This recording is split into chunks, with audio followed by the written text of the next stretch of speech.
Bienvenidos a Explorando la Palabra, un estudio bíblico donde examinamos las Escrituras versículo por versículo para comprender mejor la verdad de Dios y aplicarla a nuestra vida diaria.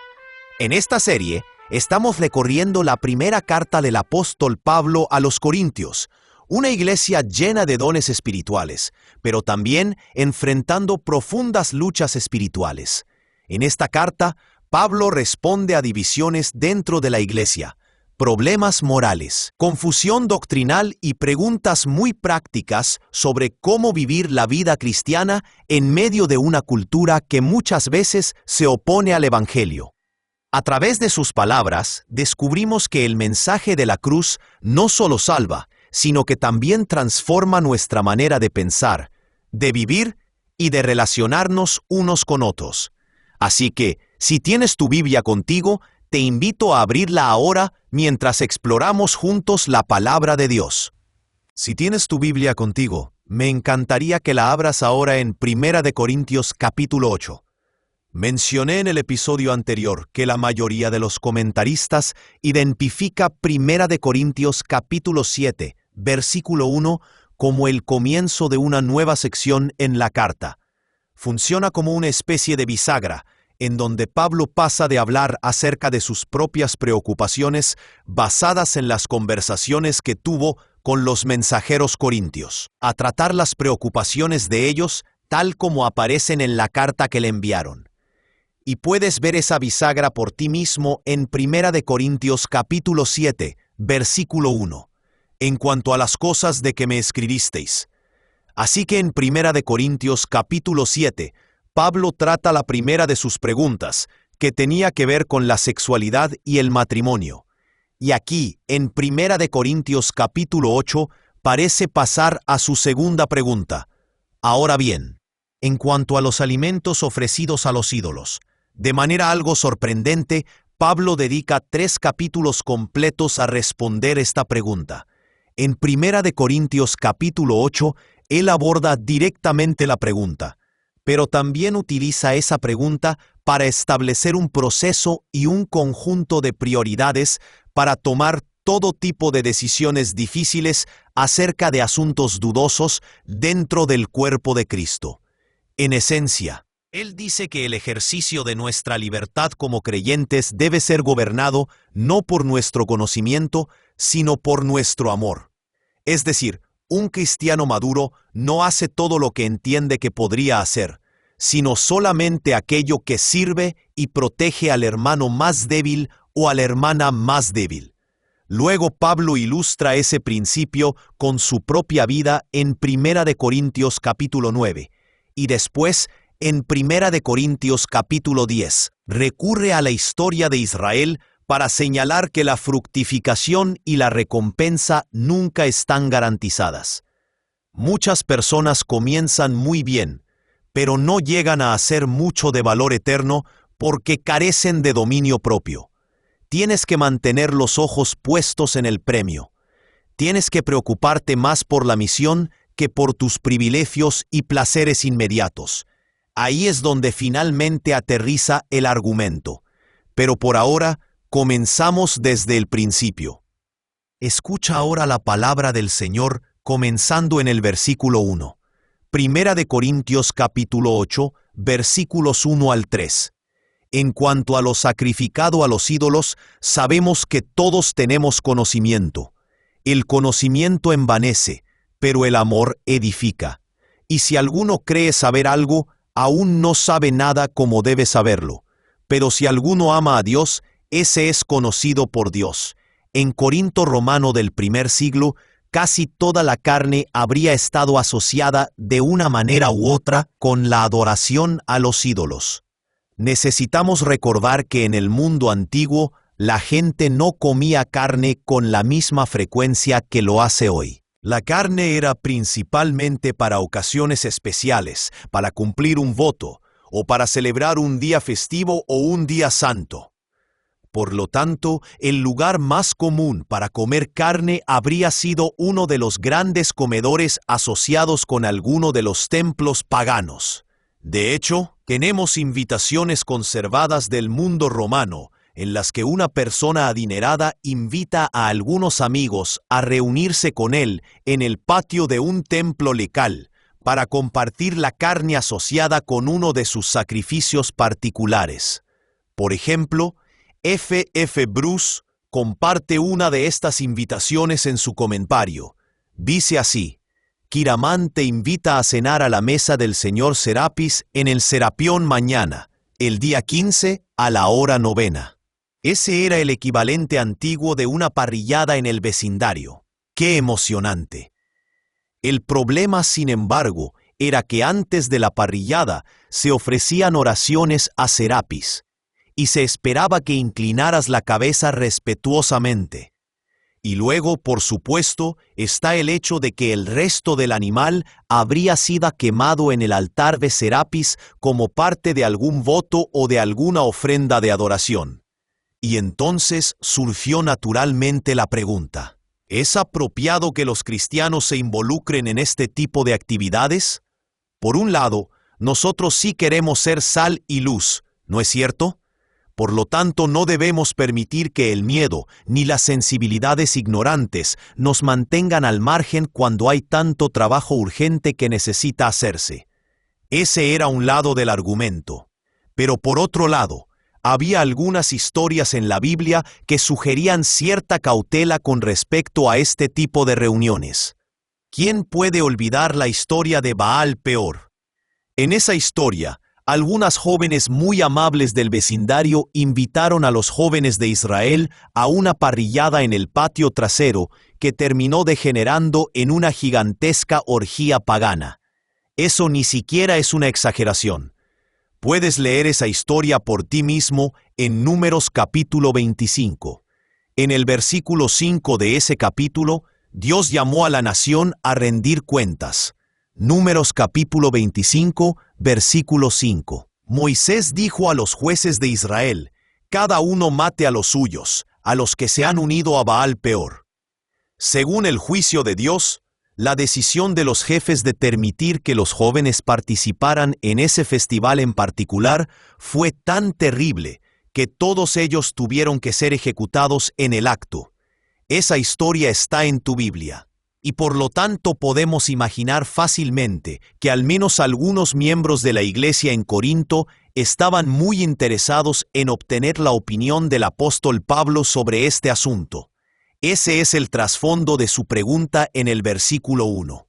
La leeré nuevamente y luego continuaré con la respuesta de Pablo. En cuanto a los alimentos ofrecidos a los ídolos, sabemos que todos tenemos conocimiento. La versión ESV supone aquí, y creo que con razón, que Pablo está citando de vuelta algunas de las palabras y expresiones que ellos usaron en su carta. Sabemos que todos tenemos conocimiento. El conocimiento envanece, pero el amor edifica. Si la ESV está en lo correcto, entonces podemos, por así decirlo, reconstruir la carta original, o al menos intentar hacerlo. Su carta debió de haber sido algo así: querido Pablo, estamos enfrentando una situación muy difícil aquí en Corinto. Tenemos que decidir cómo manejar todo este asunto de los festivales paganos. Si debemos asistir o no. Por supuesto, aquellos de nosotros que tenemos conocimiento entendemos que no existe tal cosa como un ídolo pagano real, pero tenemos entre nosotros algunas almas débiles y sensibles que están frenando al resto. ¿Podrías ponerlos en su lugar? Muchas gracias. Tus amigos afectuosos en Corinto. Oh sí, responde Pablo. Todos poseemos conocimiento, ¿verdad? Normalmente el suficiente conocimiento como para volvernos peligrosos para todos los que nos rodean. Ese es en esencia el sentido que la SEBE intenta comunicar mediante el uso de comillas. Ahora bien, por supuesto, Pablo no desprecia el conocimiento aquí ni en ningún otro lugar. En 1 Corintios capítulo 1, versículos 4 y 5, él dice, 1 Corintios capítulo 1, versículos 4 al 5. Doy siempre gracias a mi Dios por vosotros, por la gracia de Dios que os fue dada en Cristo Jesús, porque en todo fuisteis enriquecidos en Él, en toda palabra y en todo conocimiento. Así que el conocimiento es algo bueno, dice Pablo, y me alegra mucho que ustedes lo tengan, pero no es tan importante como ustedes parecen pensar. En 1 Corintios capítulo 13, Pablo volverá a hacer este mismo punto diciendo, 1 Corintios capítulo 13, versículo 2, «Y si tuviera profecía, y entendiera todos los misterios, y todo conocimiento, y si tuviera toda la fe, de tal manera que trasladara los montes, pero no tengo amor, nada soy. Así que el conocimiento sin amor no vale nada». En esencia, los corintios han hecho aquí lo mismo que han hecho en otros lugares con el don de lenguas. Se vuelve evidente, a medida que leemos la carta, que así como han sobreestimado el conocimiento, también han sobreestimado las lenguas. Y entonces Pablo responde reordenando las prioridades. No niega ni desprecia estas cosas, pero sí las coloca en un lugar inferior. Y curiosamente, en ambos casos exalta el amor. Lo veremos en 1 Corintios capítulo 13. Justo en medio de una conversación sobre los dones espirituales, aparece este capítulo, que parece fuera de lugar acerca del amor. Pero no está fuera de lugar. En realidad está perfectamente colocado, porque lo que Pablo está haciendo es reorganizar las prioridades de la iglesia en Corinto. Él está diciendo, ustedes han puesto los dones espirituales en el asiento delantero y han puesto las lenguas detrás del volante, pero han dejado el amor en el maletero. Así que lo que Pablo está haciendo aquí es reorganizar el automóvil. Vamos a poner el amor detrás del volante. Vamos a poner los dones espirituales en general en el asiento trasero y vamos a poner las lenguas en el maletero. No las estamos sacando del automóvil. Pero sí estamos reduciendo significativamente la importancia que ustedes les han dado. Eso es exactamente lo que Pablo está haciendo aquí. Está rebajando el conocimiento como si fuera lo más importante en estas decisiones difíciles acerca de asuntos dudosos. El punto fundamental de Pablo es que el amor debe poner el límite al ejercicio de nuestra libertad cristiana, no el conocimiento. No hacemos todo lo que entendemos. Hacemos solamente aquello que servirá mejor y protegerá a nuestro hermano más débil. El conocimiento envanece, pero el amor edifica. Él continúa el argumento en el versículo 2. Si alguno se imagina que sabe algo, aún no sabe nada como debe saberlo. Aquí nuevamente vemos a Pablo corrigiendo toda su manera de pensar acerca del conocimiento. Si tu conocimiento te vuelve una persona poco amorosa, entonces no vale ni de cerca lo que tú crees que vale. Luego Pablo pasa a hablar del tipo de conocimiento más valioso en el versículo 3. Pero si alguno ama a Dios, ese es conocido por Dios. El comentario pillar es muy útil aquí al comentar colectivamente sobre los versículos 2 y 3. Dice así: el punto es que ellos están fascinados con un conocimiento teológico o filosófico abstracto, pero siguen siendo tristemente deficientes en su conocimiento y amor de Dios, el verdadero entendimiento teológico.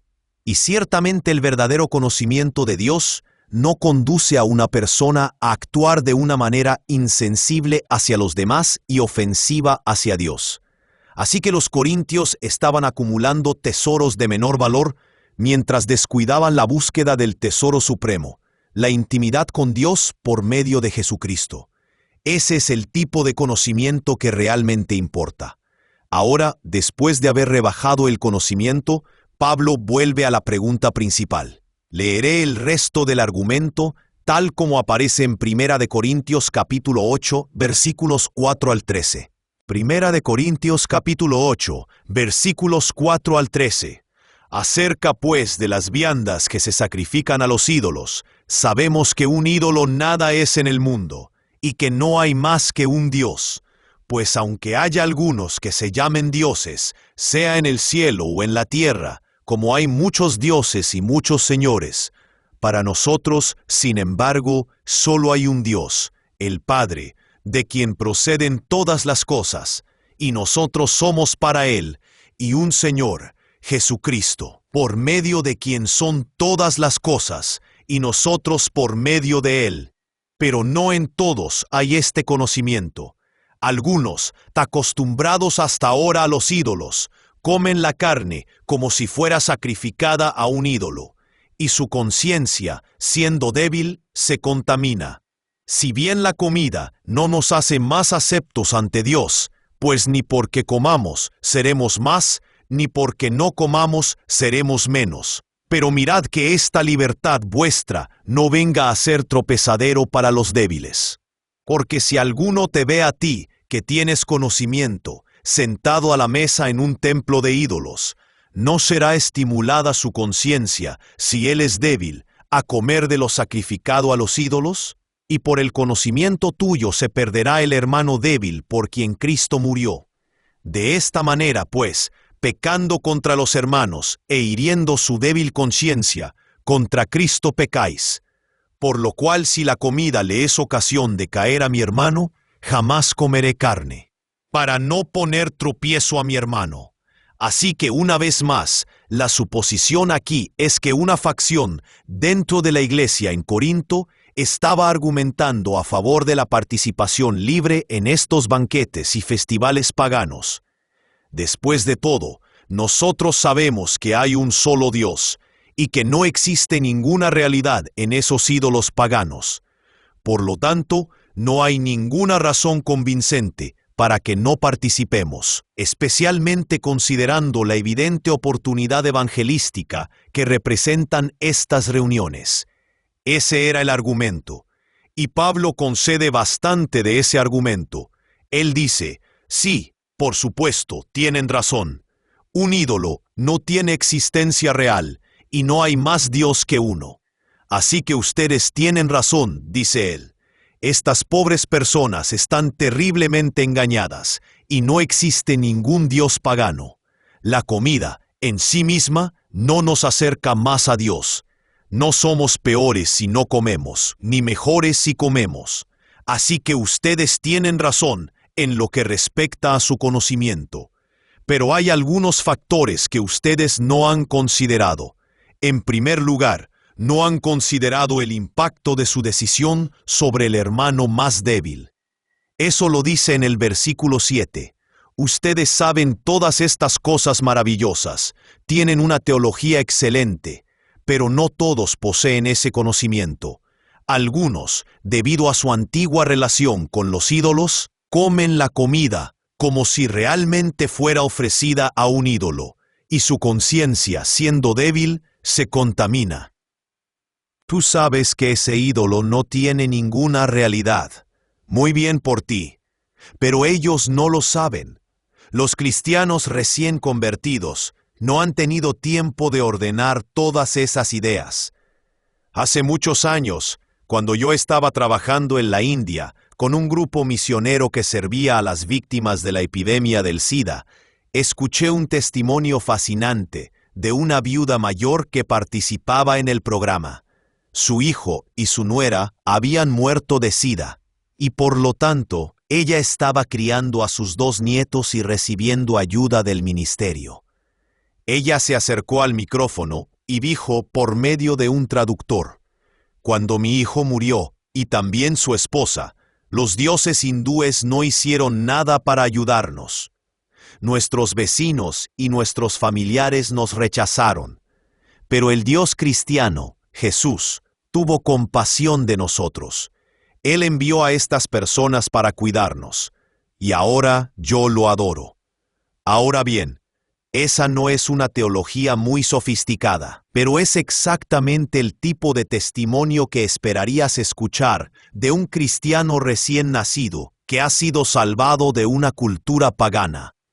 Ese es el tipo de historia que podrías haber escuchado un domingo en la iglesia de Corinto romano. Y Pablo está diciendo aquí: todos ustedes, personas fuertes y elegantes con su maravillosa teología y su enorme sentido de derecho, ¿han pensado en cómo sus acciones podrían estar afectando a esta pobre mujer que apenas está comenzando su caminar cristiano? ¿Han pensado en eso? ¿Qué pasaría si ella los ve a ustedes inclinando la cabeza durante las oraciones paganas y comiendo su sándwich pagano? Que ustedes saben que no tiene ninguna conexión real con un dios pagano. Porque ustedes saben que no existen dioses paganos, ustedes lo saben, pero ella no lo sabe. Y entonces, ¿no podrían sus acciones causar un terrible daño espiritual a esta hermana? ¿La hermana por quien Cristo murió? Ese es el asunto. Y por eso el conocimiento, por sí solo, no puede ser el factor decisivo en este tipo de deliberaciones. No se trata solamente de lo que tú sabes o de lo que piensas que sabes. Se trata de cómo tus acciones influyen en otras personas, especialmente en los hermanos y hermanas más jóvenes y más débiles por quienes Cristo murió. Eso es lo que Pablo dice en el versículo 11, y eso cambia completamente la ecuación. Un creyente maduro nunca escogería la comida o la bebida por encima del bienestar espiritual de un hermano menor en Cristo. Y por eso Pablo concluye en el versículo 13 diciendo, por lo cual, si la comida le es ocasión de caer a mi hermano, jamás comeré carne, para no hacer caer a mi hermano. Una vez más, el principio es este: no hacemos todo lo que entendemos. Más bien, hacemos solamente aquello que sirve, beneficia y protege a nuestro hermano más débil. El amor es el freno que limita el ejercicio de la libertad cristiana, no el conocimiento. Y este es un punto que Pablo continuará ilustrando poderosamente al referirse a su propia vida y ministerio en 1 Corintios, capítulo 9. Gracias sean dadas a Dios, y gracias a ti por escuchar otro episodio de Explorando la Palabra. Gracias por acompañarnos en este episodio de Explorando la Palabra. Si este estudio ha sido de bendición para ti, considera compartirlo con otros para que más personas puedan profundizar en las Escrituras.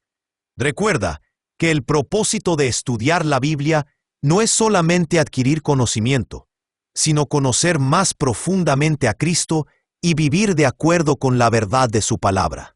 Nos vemos en el próximo episodio, mientras continuamos explorando la palabra de Dios juntos.